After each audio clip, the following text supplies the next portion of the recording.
안녕하십니까? 오늘은 이사야 6장부터 9장까지를 함께 읽고 10편 84편 읽겠습니다. 이사야서 구조 전체 말씀드렸듯이 1장부터 39장까지가 이사야 앞부분인데요. 이 앞부분과 40장부터 뒷부분 완전히 다른 시대를 배경으로 하고 있다. 요 말씀 드렸고요. 1장부터 39장을 사실상 한 권의 책이다라고 생각해서 먼저 본다면 그 안에서는 1장부터 6장까지가 서론, 특히 이 6장, 오늘 읽을 6장이 이사야가 부름받는 하나님께 소명을 받는 장면. 소명이라는 단어 우리가 조금 이렇게 어려운 단어인데 그냥 이렇게 쓰거든요, 자주. 영어로 하면 쉽습니다. 콜링입니다. 콜링, 소명. 이름을 부름받는다는 걸 소명이라고 그래요. 야, 일로 와봐. 이거 있잖아요. 정도야. 이렇게. 이게 소명이에요, 소명. 그래서 이사야가 하나님께 너 이리 와봐. 라고 부르심받는 장면이 6장.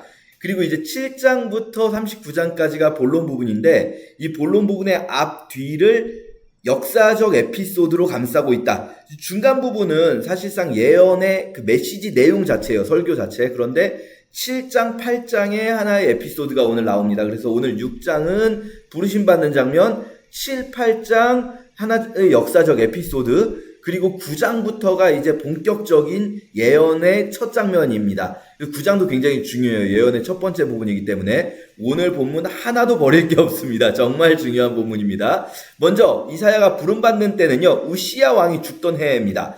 우시야 왕 때가 언젠가, 우시야 때에 남유다가 정말 잘 살았어요. 이 BC 8세기에 가장 부유했던 시기입니다. 남유다에는 우시야, 북이스라엘은 여로보암인데 정말 나라를 부국강병을 이룬 왕이잖아요. 이 사람이 영적으로는 타락한 시기를 만들었던 어쨌든 사실 우시야 자체는, 시대는 타락했지만 우시야 자체는 막판에 가서 잘못한 것 때문에 나병 걸리는 게 있긴 하지만은 크게 문제없이 하나님 앞에 나름 선한 왕이었고 위대한 왕이었어요.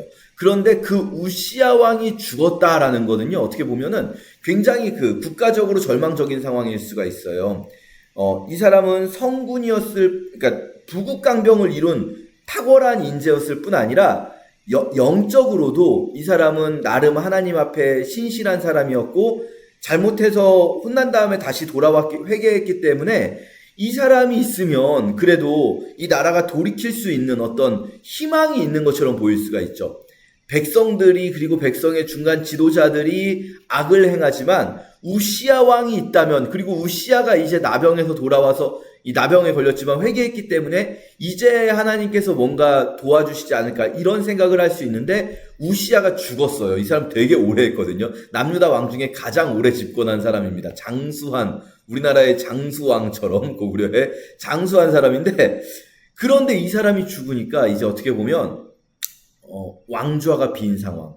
이 비어있는 왕좌를 보며 절망에 빠질 수 있는 그런 상황이에요. 더더군다나 이사야 입장에서는 하나님의 뜻을 정말 자신의 삶보다 귀하게 여기는 이사야 입장에서는 우시야가 죽었다는 게 너무나 절망스럽고 저 왕좌가 비어있다 이런 생각이 있는데, 그 왕좌가 비어있는 해에 보좌를 보았다. 요런 이제 반전의 뉘앙스로 시작하는 거죠. 왕좌가 빈 그 시대에 보좌 위에 앉아 계신 하나님을 봅니다. 그 하나님의 얼마나 위대하신지를 막 설명해요. 얼마나 크신지. 옷자락이 성전에 가득합니다. 성전이 엄청 크거든요. 여러분, 솔로몬 성전이요, 크기가 어마어마합니다. 그 큰 성전에 하나님의 옷자락이 가득하고 스랍들이 모시고 서 있는데, 이게 이제 우리가 그동안 그룹이라는 이름 많이 봤어요. 그쵸? 그러니까 하나님을 섬기는 영적 존재가 우리는 천사라고 그냥 다 통일해서 부르지만 사실은 천사가 따로 있고요. 천사는 전령 역할을 하는 자들 천사라고 번역하고요. 그리고 그룹이 있고 케루빔 그룹, 그리고 세라핌이라는 이제 천사하고 구분되는 존재로서 그룹과 스랍이 있어요. 그룹 같은 경우는 기억나십니까? 여호와의 임재를 호위하는 것처럼 여호와의 임재를 상징하는 곳은 모두 그룹의 장식이 되어 있어요. 법궤 위에 그룹 둘이 있고요. 그리고 보좌 아래에 그룹 넷이 마치 보좌의 다리처럼, 의자 다리처럼 그룹 넷이 받치고 있고요. 그리고 성막이나 성전에도 그룹의 형상이 가득하죠. 그러니까 일종의 호위병처럼. 여러분, 이거 그냥 뭘 상상하시면 되냐면 이집트 피라미드 앞에 스핑크스 있는 것 비슷하다고 생각하시면 돼요. 이게 이집트뿐 아니라 근동 지역에서는요, 이 신의 임재를 상징하는 곳 앞에 지키고 있는 어떤 초월적 존재들이 있거든요. 이 그룹, 그럼 세라핌이라고 되어 있는 이들은 하나님의 임재를 찬양하는 존재들이에요. 하나님 앞에서 막 이렇게 노래하면서 찬양하는. 천사들하고 조금 다릅니다. 천사들은 인간처럼 생겨가지고 인간처럼 이제 하나님하고 대화도 하고, 그리고 인간처럼 뭔가 자기들의 역할을 수행하는데, 하나님이 맡겨주신 역할을 수행하는데, 스랍과 그룹들은 하나님의 임재가 있는 곳에서 뭔가 좀 각자 그룹은 지킴, 스랍은 찬양하는 이런 것들을 하고 있어요. 자, 어쨌든 스랍들이 찬양을 하고 있는데요. 날개가 6이 있습니다. 이 6 날개를 묘사하는 건 이들이 그렇게 생겼다라는 것보다 더 중요한 이유가 있는 거죠. 자세히 묘사하고 있잖아요. 어떻게 묘사하는가? 둘은 얼굴을 가리고 둘은 발을 가리고 둘로는 난다. 자, 보세요. 왜 굳이 날개가 3쌍이죠. 6개니까 날아다니기 위한 건 하나면 충분하잖아요. 근데 왜 6이 있다고 가리는가? 얼굴과 발을 가리고 있다. 자, 얼굴과 발을 가린 채로 이들이 뭐라고 노래를 부릅니까? 거룩하다 만군의 여호와 그 영광이 온 땅에 충만하다. 이 거룩하다라는 말은요, 카도시라는 말은 구별됐다, 떼어놓다, 다르다 이런 뜻이에요. 그러니까 하나님께서는 우리들 모두와 그분의 피조물과 그분의 창조주이신 하나님은 완전히 다른 존재다라고 노래하고 있는 거예요. 지금 이게 거룩하다, 만군의 여호와, 이 표현이 그냥 우리는 그냥 하나님 대단하시다 이렇게 생각할 수 있는데, 그분은 피조물들과 같을 수 없다. 완전히 다른 존재다라는 거죠. 그렇기 때문에 얼굴과 발을 가리고 있는 이유가 뭡니까? 하나님과 자신들 사이에 이 거리감이 있다는 거예요. 천사들도, 인간만 그런 게 아니라 천사들도 하나님을 직접적으로 대면할, 하나님 앞에서 자신들의 이런 모습을, 자신의 얼굴을 드러내는 것으로 표현되는 자기 자신을 내세움과 자신의 발을 드러내는 것으로 표현되는 자신의 뭔가 깨끗하지 못한 모습을 드러내는 것이 허용되지 않는다는 거예요. 그래서 이 6 날개의 의미는 잘 날아다닌다는 뜻이 아니에요. 그냥 우리가 상상할 때 그룹도 날개가 있잖아요. 그룹들의 날개는 잘 날아다닌다는 표현이었어요. 그런데 이 6 날개를 굳이 숫자를 표현하는 것은 날아다니긴 날아다니는데 가리는데 더 중요한 그 강조점이 있는 거죠. 왜? 하나님은 거룩하신 분이시기 때문에. 그래서 이같이 막 서로 스랍들이 막 화답을 합니다. 그러니까 문지방의 터가 요동하며 성전의 연기가 충만해요. 여러분, 이 성전의 연기가 충만한 이유는 이들의 노래가 막 울리니까, 우퍼, 엄청나게 센 우퍼, 여러분 아십니까? 그 스피커에서 막 저음부가 뻥뻥뻥 이렇게 막 차면은, 옛날에 제가 흰돌산기도원이라고 되게 자주 갔었는데, 거기 가면은 우퍼 스피커가 진짜 세가지고 찬양할 때 막 이렇게 울리거든요, 바닥이. 그러면 여러분, 이제 흙바닥이 있는 곳에서, 맨 땅에서 만약에 소리가 막 이렇게 울리면 어떻게 될까요? 뻥뻥 울리면 이 먼지가 이렇게 올라오겠죠. 막 이렇게 먼지가 푸 이렇게. 그것처럼 성전의 연기가 충만한 모습. 물론 이 연기는 먼지는 아닙니다, 여러분. 연기는 아마도 여기서 이 연기가 원래 분향일 거예요. 분향. 성전이기 때문에 분향하는 연기인데, 그 분향하는 연기가 그냥 이렇게 쭉 올라가는 게 아니라 뻥뻥 우포가 울려주니까 연기가 막 꽉 차는 거죠, 막. 근데 이 성전의 연기라는 것은 하나님께 드려지는 기도를 상징한다, 뭐 이런 말씀 많이 드렸었죠? 이 하나님의 거룩함 속에서 분향이 가득한 그곳에 이사야가 참여하게 된 거예요, 그 자리에. 그러니까 이사야가 화로다 나여 망하게 되었도다. 이것도 굉장히 독특하죠. 왜냐하면은 하나님을 만났는데 자기가 먼저 이렇게 깨닫는 사람은 별로 없어요. 이게 실제로 하나님을 대면할 수가 없어요. 인간은 대면할 수가 없고, 그리고 대면할 때에도 대면하지 못하지만 이 하나님께 나아갈 때 굉장히 조심스러워요. 근데 잘 생각해 보세요. 모세가 하나님을 만날 때 모세가 자기가 신발을 벗습니까? 하나님이 벗으라고 합니까? 하나님이 벗으라고 하시잖아요. 그러니까 인간 입장에서 먼저 내가 이거 안 되는데 라고 알고 있는 사람 별로 없어요. 하나님이 야, 너 지금 나의 임재를 상징하는 곳에 있으니까 너는 뭘 해라, 이렇게 말씀을 하시죠. 너 안 그러면 죽는다. 이렇게 말씀하세요. 제사장들에게도 그렇게 너 안 그러면 죽는다 이걸 알려주시고, 근데 이사야는 누가 말해주기 전에 나는 망하게 됐다라고 먼저 알아요. 이사야가. 이건 이사야밖에 없는 것 같아요. 이런 사람은. 예레미야도 예레미야의 소명 기사가 있는데 이런 식으로 반응하지 않거든요. 왜 그런가 생각해보면 스스로가 생각할 때에도 나는 입술이 부정한 사람이요 입술이 부정한 백성 중에 거주하면서 만군의 여호와이신 왕을 배웠기 때문이다. 무슨 말입니까? 지금 나와 내 시대가 얼마나 악한지를 이사야가 인식을 하고 있는 거예요. 내가 이렇게 악한 시대에 살고 있으면서 그들과 전혀 다르지 않게 그들을 뭐 지적을 한다거나 이 악한 시대를 어떻게든 막 돌이켜보려고 한다거나 그러지 않고 그냥 이 악한 시대, 우리가 1장부터 5장까지 봤잖아요. 악한 시대의 모습, 우시야 시대의 모습이겠죠 아마도. 그 악한 시대에 내가 살면서 그런데 내가 하나님을 뵙다니 난 죽는다라는 거죠. 그래서 특히 근데 뭐가 부정합니까? 다른 모든 것들이 부정하지만 다 악하지만 특히 입술이 부정하다. 말로 하나님을 우습게 여기고 말로 이웃을 공격하고 말로 한 죄악들이 제일 먼저 떠올랐나 봐요. 이사야에게. 실제로 우리도 많은 죄악을 짓지만 예수님도 그러셨습니다. 입에서 나오는 것이 사람을 더럽힌다. 다른 것이 사람을 더럽히는 게 아니라 이 마음에 가득해서 입으로 나오는 것이 사람을 더럽힌다라고 말씀하셨거든요. 이 입이 정말 우리를 더럽히는 1순위라는 거죠. 자, 그래서 스랍 중에 하나가 제단에서 그러니까 지금 이 모든 일이 성전에 있는 일이에요. 성전에서 일어나는 일이에요. 이사야가 실제적으로 성전에 가 있었는지 아니면 환상 중에 성전을 보았는지는 모르지만 어쨌든 이 성전 안에서 하나님을 만나는 환상을 이사야가 보고 있는 겁니다. 그러니까 성전에 뭐가 있습니까? 제단이 있고 제단에 이렇게 그 숯이 있잖아요. 그걸 입술에 대서 입을 막 태우는 것처럼 입을 정결하게 하는 거죠. 제단의 숯불로. 이 제단이라는 것이 내 죄를 대신해서 짐승이 죽는 곳이잖아요. 내 죄를 속죄하는 곳이잖아요.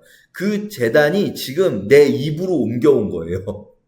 제단에 고기가 온 게 아닙니다. 제단의 숯이라는 거는 재물을 태우는 숯이잖아요. 그 제단의 가장 핵심적인 기능이란 말이죠. 숯이. 그러니까 우리 컴퓨터의 CPU 같은 거예요.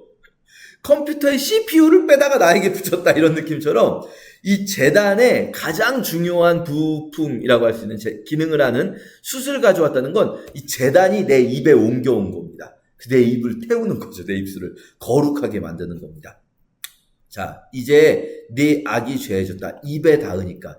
여러분, 물론 이거를 그렇게까지 해석하기는 좀 어려울 수도 있는데 우리가 이런 생각도 해볼 수 있어요. 입술만 잘 지켜도 우리가 입술이 범죄의 1순위라면 반대로 입술만 잘 지켜도 악이 제하여질 수 있는 실마리를 찾을 수 있다. 우리 주님. 근데 이게 내 힘으로 되지 않아요. 내가 입을 잘 지켜야지 이게 아니라 제단이 내 입에 옮겨오는 겁니다.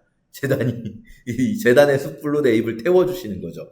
자, 그러면서 이제 주님의 목소리를 듣습니다. 이 7절까지는 이제 그냥 시작 부분이에요. 이 하나님 앞에 서기 위한 준비 과정. 8절에서 주님의 목소리를 듣게 됩니다. 내가 누구를 보내며 누가 우리를 위하여 갈고, 이 우리라는 것 장원복수형이다. 전에 한번 말씀드렸어요. 그 창세기 1장 할 때도 우리라고 표현하시죠. 하나님이 자기 자신을 표현하실 때 우리라고 표현합니다. 이 삼위 하나님을 표현한다라고 생각을 할 수도 있어요. 천상회의를 표현할 수도 있지만 때로는, 근데 여기선 천상회의가 좀 이상해요. 왜냐하면은 굳이 천사들이 마음이 아플 건 없거든요. 인간들이 이렇게 한다고 해서. 그러니까 이 부분에는 천상회의가 아니라 하나님 자신이 장원복수형으로 표현되고 있다. 삼위 하나님 스스로를 우리를 위하여 갈고라고 말씀을 하실 때 이사야가 그때 진짜 바로 앞까지 이사야는 죽음을 두려워하던 사람이었잖아요. 화로다 나여 망하게 되었도다. 내가 죄악이 있는 사람인데 어떡하는가. 근데 입술에 제단이 닿은 이사야는 이제 주님 제가 여기 있습니다를 말할 수 있는 사람이 된 거죠. 여러분, 이건 사실 이사야는 처음부터 이런 부담감이 있었을 거예요. 이사야에게는 영적 부담감이 계속 있었을 거예요.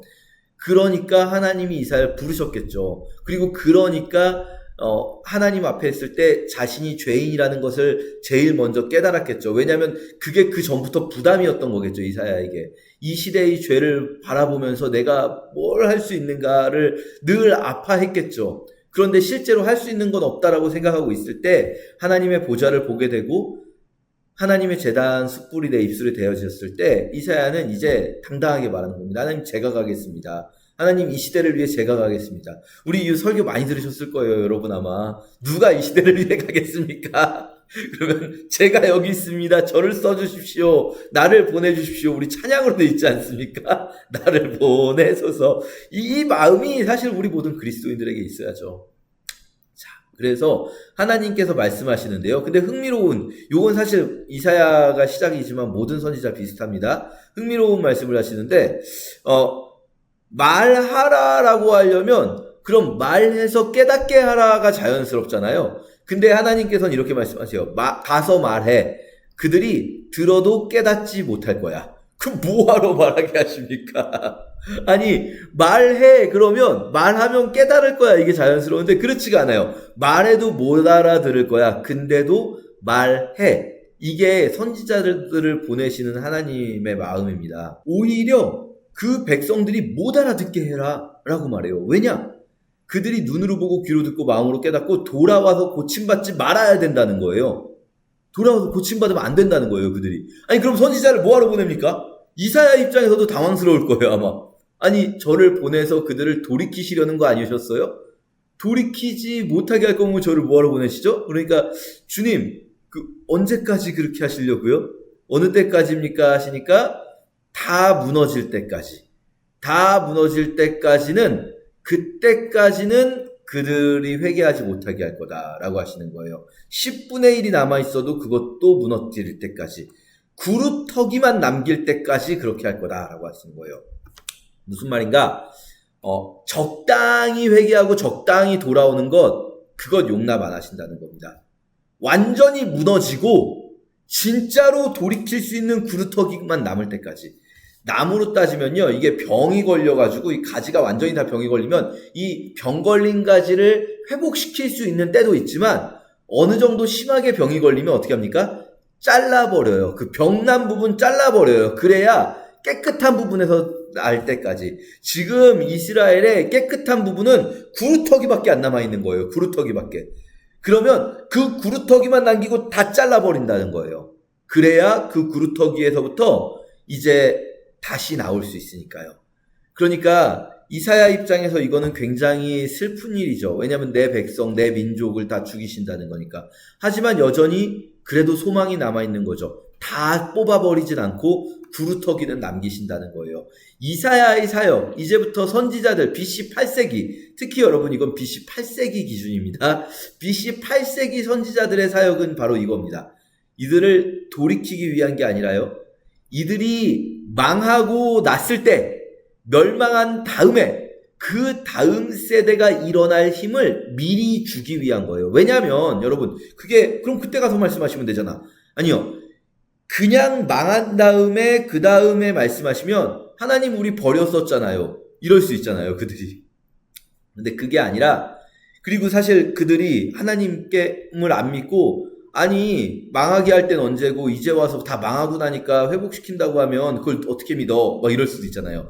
망하기 전에 이미 이 멸망과 구루터기만 남을 것과 그 구루터기를 회복시킬 것이 이미 멸망 이전에 잘 나갈 때 예언되어 있었다라는 것을 남겨놓기 위한 겁니다. 그러니까 이사야의 사역 대상은 지금 현 세대가 아니에요. 이사야의 사역 대상은 이제 다음에 올 구루터기들입니다.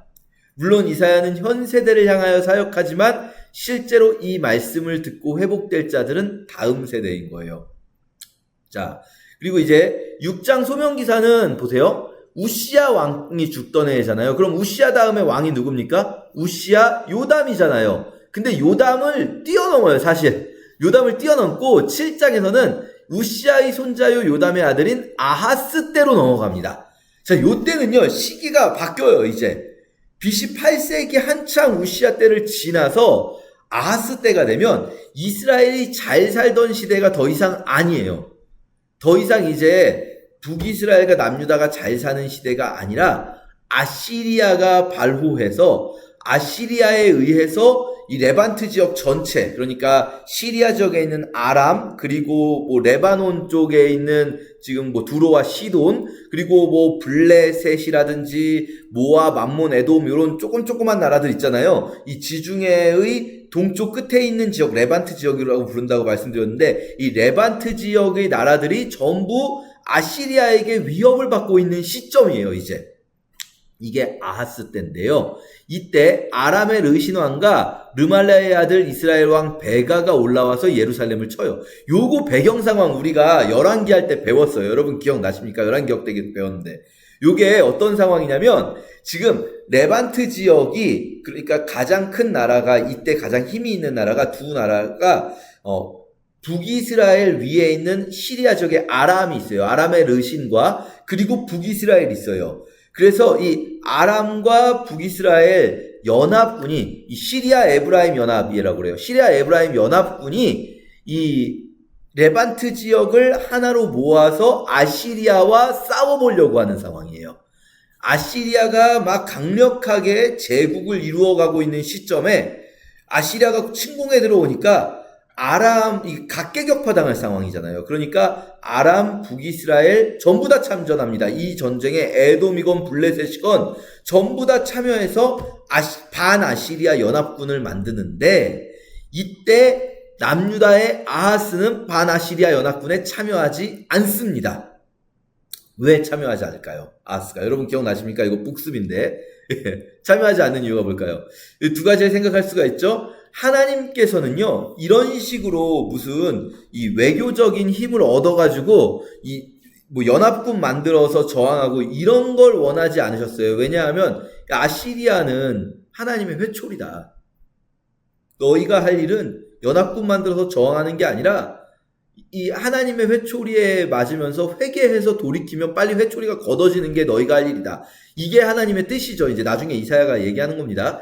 그렇게 해서 아하스가 이 반아시리아 연합군에 안 들어간 걸까요? 그게 아니죠. 기억나시죠? 아하스는 뭡니까? 아하스가 보니까 아시리아가 이길 것 같은 거예요.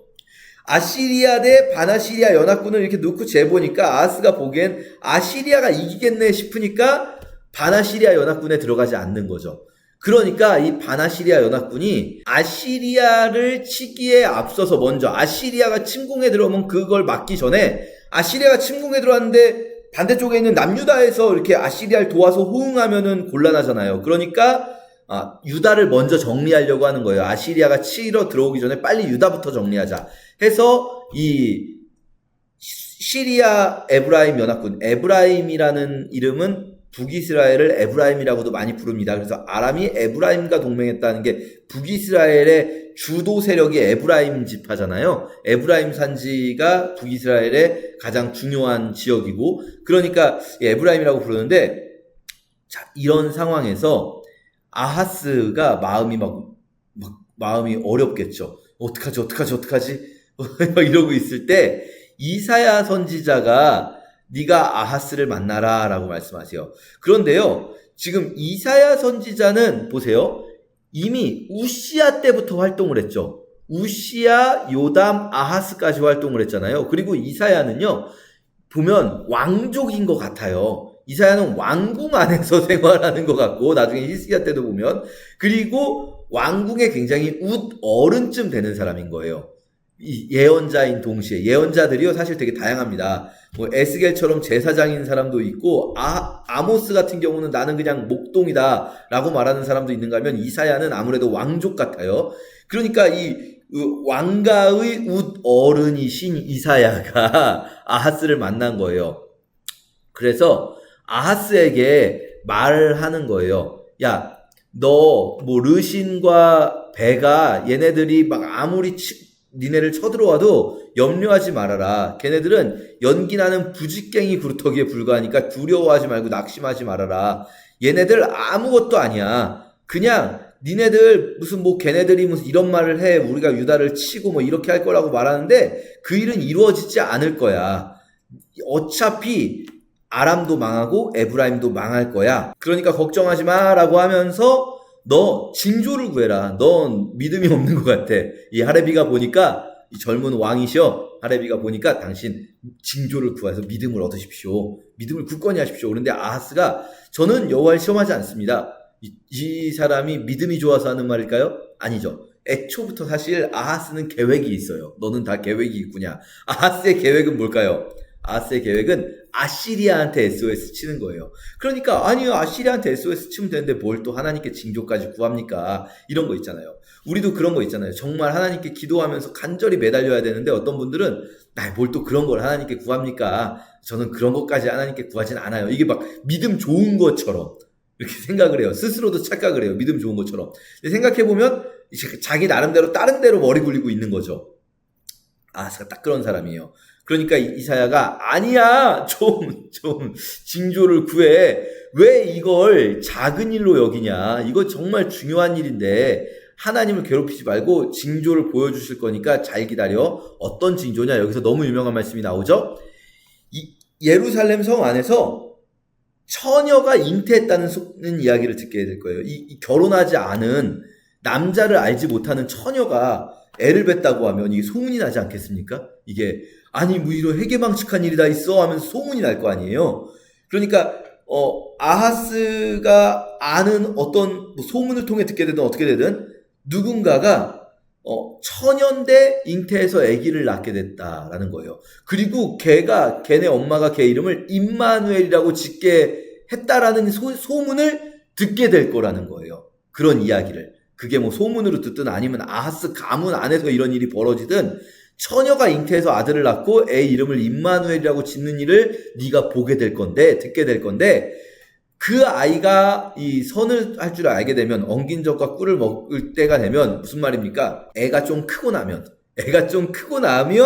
그러면은 두 왕의 땅이 황폐하게 될 거다. 그러니까 아기가 태어날 건데 그 아기가 이제 어느 정도 커가지고 사리분별할 때쯤이면 북이스라엘과 남유다는 멸망할 거야라고 말하는 거죠. 실제로 히스기야 때 멸망합니다.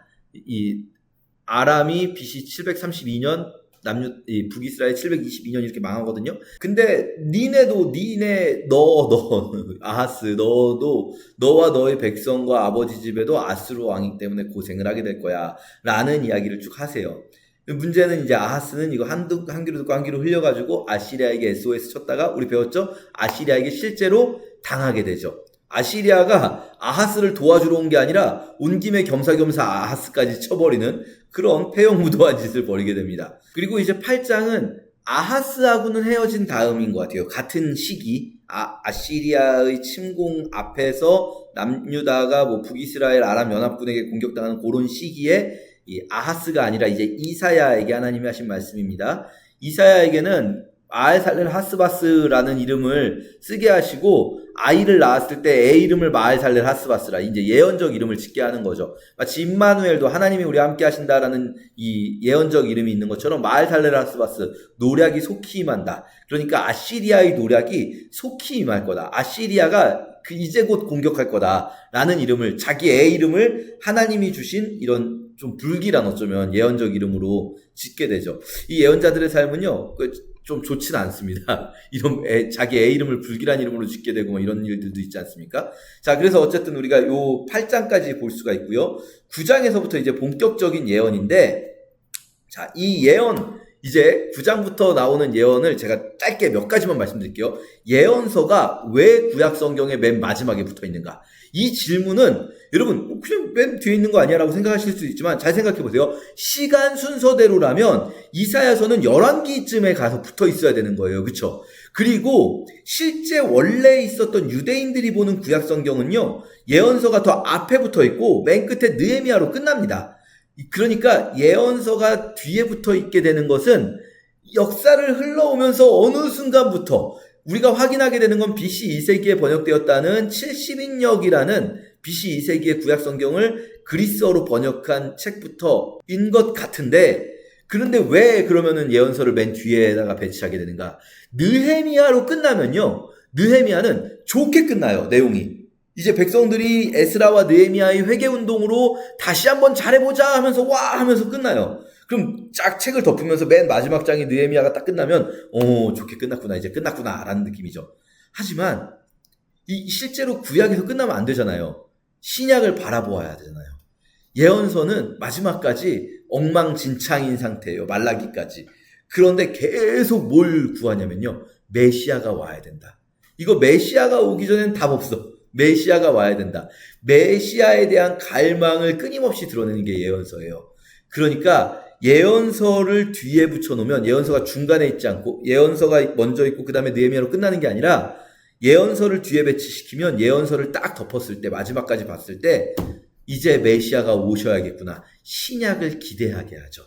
그래서 어느 순간부터인가 BC 2세기 이전부터 예언서가 뒤쪽에 가는 것이 자연스럽게 성령께서 이끄신 것이 아닌가라는 생각을 하게 돼요. 자, 왜 이 말씀을 드리는가? 오늘 9장 우리가 읽으면서 이거 신약에서 들은 말씀인데 예수님에 대한 말씀인데 딱 나오는 거죠. 자, 보세요. 이 말씀 딱 이제 신약에서 이미 마태복음에서 인용하시는 말씀인 거죠. 이 스불론 땅과 납달리 땅은요.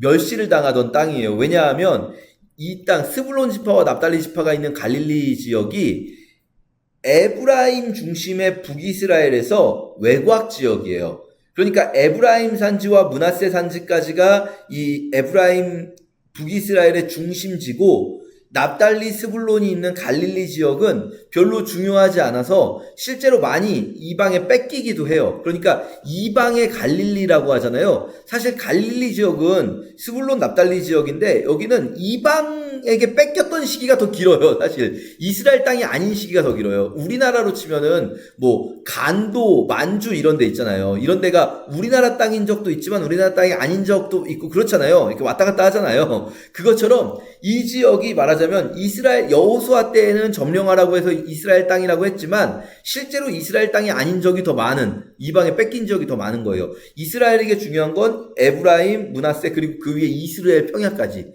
그런데 이스라엘 평야 그 북쪽의 갈릴리는 멸시당하던 땅인 거예요. 하지만 하나님께서 그들을 영화롭게 하십니다. 그곳에 빛이 비추세요. 이거 우리가 알죠? 갈릴리에서 누가 나오십니까? 갈릴리 나사렛에서 예수님께서 오시잖아요. 갈릴리에서부터 사역을 시작하시잖아요. 예수님께서. 그래서 이 9장을 쫙 보시면은 그날 한 아기를 주시는 그날 이거 뭐 누가 봐도 그냥 예수님에 대한 말씀이거든요. 예수가 오셔야 합니다. 결국 이 세상 바뀌는 거는요. 인간들 열심히 산다고 되는 일이 아닙니다. 우리가 이제 회개하고 잘해보자 아니에요. 우리가 이제 좀 착하게 살아보자 아니에요. 그걸로 안 바뀝니다. 세상은. 예수 그리스도께서 지금도 여전히 우리 가운데 임하셔야 한다. 요 생각으로 우리 9장까지 함께 읽겠습니다. 제 6장.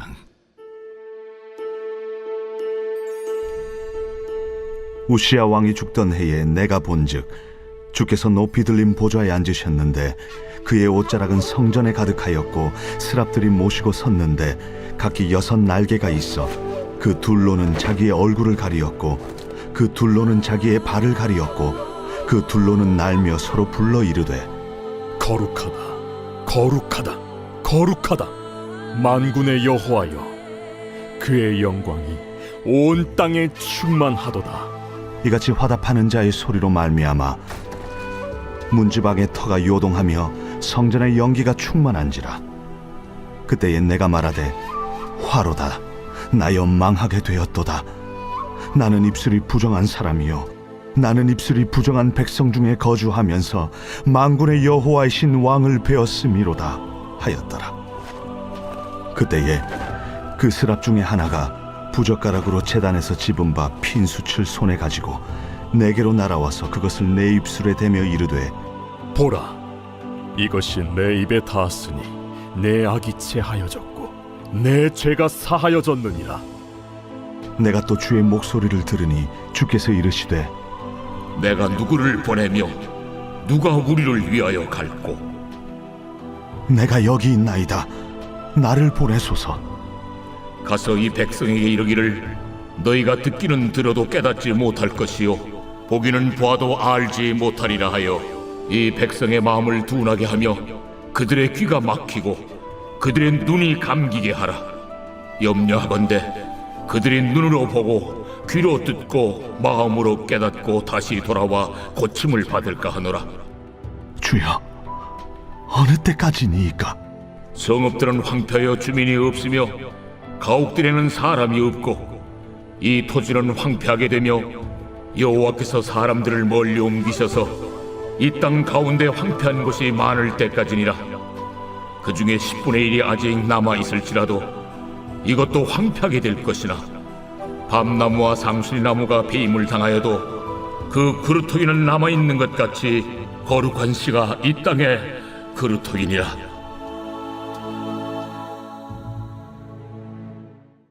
제 7장. 우시아의 손자여 요담의 아들인 유다의 아하스 왕 때에 아람의 르신 왕과 르말리아의 아들 이스라엘의 베가 왕이 올라와서 예루살렘을 쳤으나 능히 이기지 못하니라.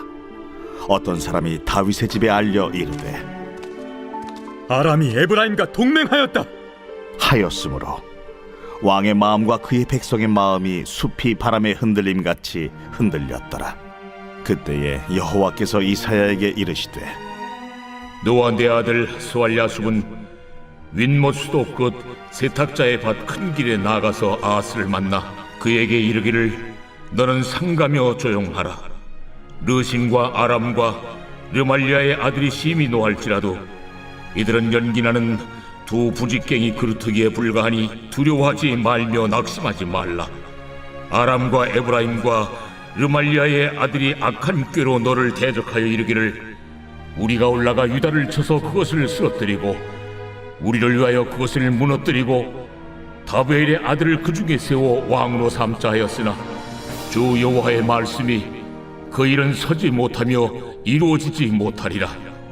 대저 아람의 머리는 다메섹이요 다메섹의 머리는 르신이며 65년 내에 에브라임이 패망하여 다시는 나라를 이루지 못할 것이며 에브라임의 머리는 사마리아요 사마리아의 머리는 르말리아의 아들이니라. 만일 너희가 굳게 믿지 아니하면 너희는 굳게 서지 못하리라.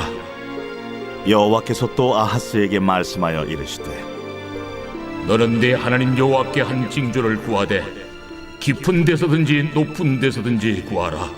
나는 구하지 아니하겠나이다. 나는 여호와를 시험하지 아니하겠나이다. 다윗의 집이여 원하건대 들을지어다. 너희가 사람을 괴롭히고서 그것을 작은 일로 여겨 또 나의 하나님을 괴롭히려 하느냐? 그러므로 주께서 친히 징조를 너희에게 주실 것이라. 보라, 처녀가 잉태하여 아들을 낳을 것이요 그의 이름을 임마누엘이라 하리라. 그가 악을 버리며 선을 택할 줄 알 때가 되면 엉긴 적과 꿀을 먹을 것이라. 대저 이 아이가 악을 버리며 선을 택할 줄 알기 전에 내가 미워하는 두 왕의 땅이 황폐하게 되리라. 여호와께서 에브라임이 유다를 떠날 때부터 당하여 보지 못한 날을 너와 내 백성과 내 아버지 집에 임하게 하시리니 곧 아수르 왕이 오는 날이니라. 그날에는 여호와께서 애굽 하수에서 먼 곳에 파리와 아수르 땅에 벌을 부르시리니 다 와서 거친 골짜기와 바위 틈과 가시나무 울타리와 모든 초장에 앉으리라.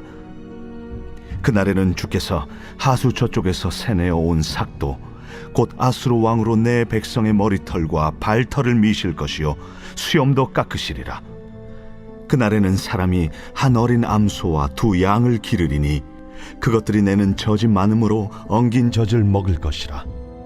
그 땅 가운데 남아있는 자는 엉긴 젖과 꿀을 먹으리라. 그날에는 1000그루에 은 1000개의 가치가 있는 포도나무가 있던 곳마다 찔레와 가시가 날 것이라. 온 땅에 찔레와 가시가 있으므로 화살과 활을 가지고 그리로 갈 것이요 보습으로 갈던 모든 산에도 찔레와 가시 때문에 두려워서 그리로 가지 못할 것이요 그 땅은 소를 풀어놓으며 양이 밟는 곳이 되리라. 제 8장.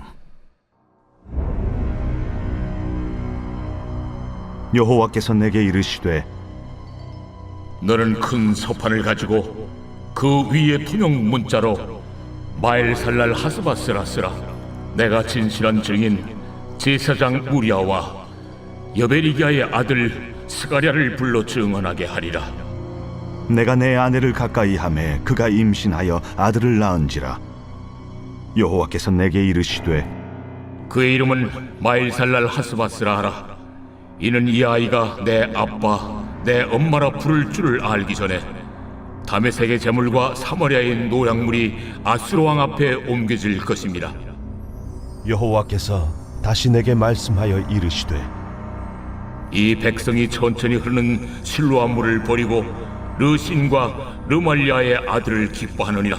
그러므로 주 내가 흉흉하고 창이란 큰 하수 곧 아수르 왕과 그의 모든 위력으로 그들을 뒤덮을 것이라.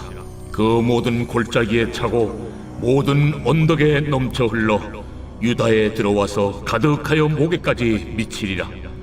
임마누엘이여, 그가 펴는 날개가 내 땅에 가득하리라.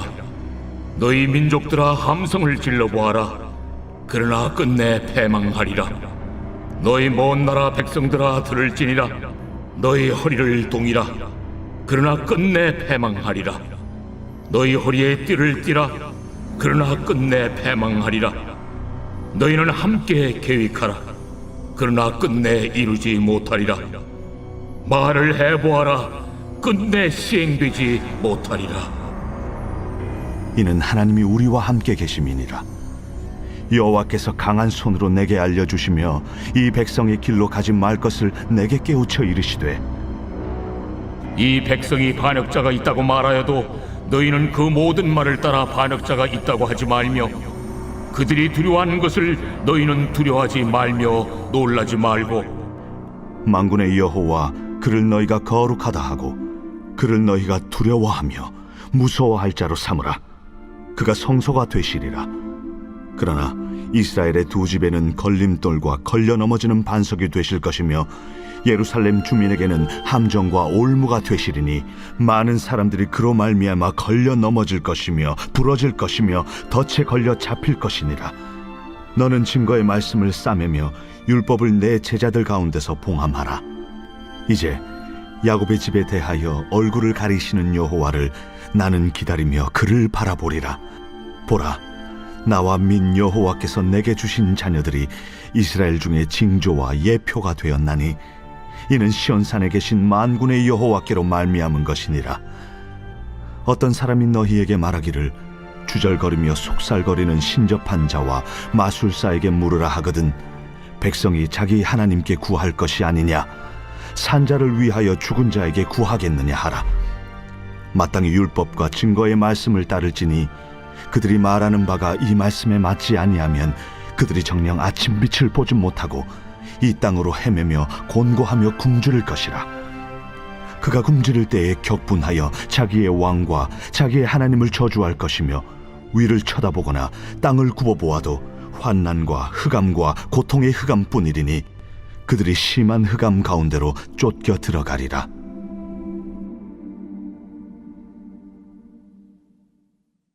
제 9장. 전에 고통받던 자들에게는 흑암이 없으리로다. 옛적에는 여호와께서 스불론 땅과 납달리 땅이 멸시를 당하게 하셨더니 후에는 해변길과 요단 저쪽 이방의 갈릴리를 영화롭게 하셨느니라. 흑암에 행하던 백성이 큰 빛을 보고 사망의 그늘진 땅에 거주하던 자에게 빛이 비치도다. 주께서 이 나라를 창성하게 하시며 그 즐거움을 더하게 하셨으므로 추수하는 즐거움과 탈취물을 나눌 때의 즐거움같이 그들이 주 앞에서 즐거워하오니 이는 그들이 무겁게 맨 멍에와 그들의 어깨의 채찍과 그 압제자의 막대기를 주께서 꺾으시되 미디안의 날과 같이 하셨음이니이다. 어지러이 싸우는 군인들의 신과 피 묻은 겉옷이 불의 섭같이 살라지리니 이는 한 아기가 우리에게 낳고 한 아들을 우리에게 주신 바 되었는데 그의 어깨에는 정사를 메었고 그의 이름은 기묘자라 모사라 전능하신 하나님이라 영존하시는 아버지라 평강의 왕이라 할 것임이라. 그 정서와 평강의 더함이 무궁하며 또 다윗의 왕좌와 그의 나라에 군림하여 그 나라를 굳게 세우고 지금 이후로 영원히 정의와 공의로 그것을 보존하실 것이라. 만군의 여호와의 열심히 이를 이루시리라. 주께서 야곱에게 말씀을 보내시며 그것을 이스라엘에게 임하게 하셨은즉 모든 백성 곧 에브라임과 사마리아 주민이 알 것이오늘 그들이 교만하고 완악한 마음으로 말하기를 벽돌이 무너졌으나 우리는 다듬은 돌로 쌓고 뽕나무들이 찍혔으나 우리는 백향목으로 그것을 대신하리라.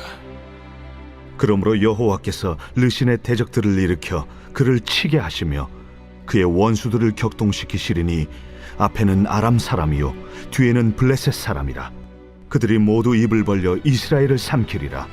그럴지라도 여호와의 진노가 돌아서지 아니하며 그의 손이 여전히 펴져 있으리라. 그리하여도 그 백성이 자기들을 치시는 이에게로 돌아오지 아니하며 만군의 여호와를 찾지 아니하도다. 그러므로 여호와께서 하루 사이에 이스라엘 중에서 머리와 꼬리와 종려나무 가지와 갈대를 끊으시리니 그 머리는 곧 장로와 존귀한 자요 그 꼬리는 곧 거짓말을 가르치는 선지자라. 백성을 인도하는 자가 그들을 미혹하니 인도를 받는 자들이 멸망을 당하는도다. 이 백성이 모두 경건하지 아니하며 악을 행하며 모든 입으로 망령되이 말하니 그러므로 주께서 그들의 장정들을 기뻐하지 아니하시며 그들의 고아와 과부를 긍휼히 여기지 아니하시리라. 그럴지라도 여호와의 진노가 돌아서지 아니하며 그의 손이 여전히 펴져 있으리라. 대저 악행은 불타오르는 것 같으니 곧 찔레와 가시를 삼키며 빽빽한 수풀을 살라 연기가 위로 올라가게 함과 같은 것이라. 만군의 여호와의 진노로 말미암아 이 땅이 불타리니 백성은 불의 섭과 같을 것이라. 사람이 자기의 형제를 아끼지 아니하며 오른쪽으로 움킬지라도 줄이고 왼쪽으로 먹을지라도 배부르지 못하여 각각 자기 팔의 고기를 먹을 것이며 므낫세는 에브라임을 에브라임은 므낫세를 먹을 것이요 또 그들이 합하여 유다를 치리라. 그럴지라도 여호와의 진노가 돌아서지 아니하며 그의 손이 여전히 펴져 있으리라. 제83편 아삽의 시 곧 노래.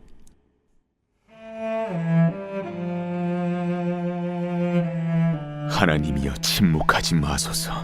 하나님이여 잠잠하지 마시고 조용하지 마소서. 무릇 주의 원수들이 떠들며 주를 미워하는 자들이 머리를 들었나이다. 그들이 주의 백성을 치려 하여 간계를 꾀하며 주께서 숨기신 자를 치려고 서로 의논하여 말하기를 가서 그들을 멸하여 다시 나라가 되지 못하게 하여 이스라엘의 이름으로 다시는 기억되지 못하게 하자 하나이다. 그들이 한마음으로 의논하고 주를 대적하여 서로 동맹하니 곧 에돔의 장막과 이스마엘인과 모압과 하갈인이며 그발과 암몬과 아말렉이며 블레셋과 두로 사람이요 아수르도 그들과 연합하여 롯 자손의 도움이 되었나이다. 주는 미디안인에게 행하신 것 같이 기손 시내에서 시스라와 야빈에게 행하신 것 같이 그들에게도 행하소서. 그들은 엔돌에서 패망하여 땅의 거름이 되었나이다. 그들의 귀인들이 오렙과 스앱 같게 하시며 그들의 모든 고관들은 세바와 살문나와 같게 하소서. 그들이 말하기를 우리가 하나님의 목장을 우리의 소유로 취하자 하였나이다. 나의 하나님이여, 그들이 굴러가는 건불 같게 하시며 바람에 날리는 지푸라기 같게 하소서. 산림을 사르는 불과 산에 붙는 불길같이 주의 광풍으로 그들을 쫓으시며 주의 폭풍으로 그들을 두렵게 하소서. 여호와여, 그들의 얼굴에 수치가 가득하게 하사 그들이 주의 이름을 찾게 하소서. 그들로 수치를 당하여 영원히 놀라게 하시며 낭패와 멸망을 당하게 하사 여호와라 이름하신 주만 온 세계의 지존자로 알게 하소서.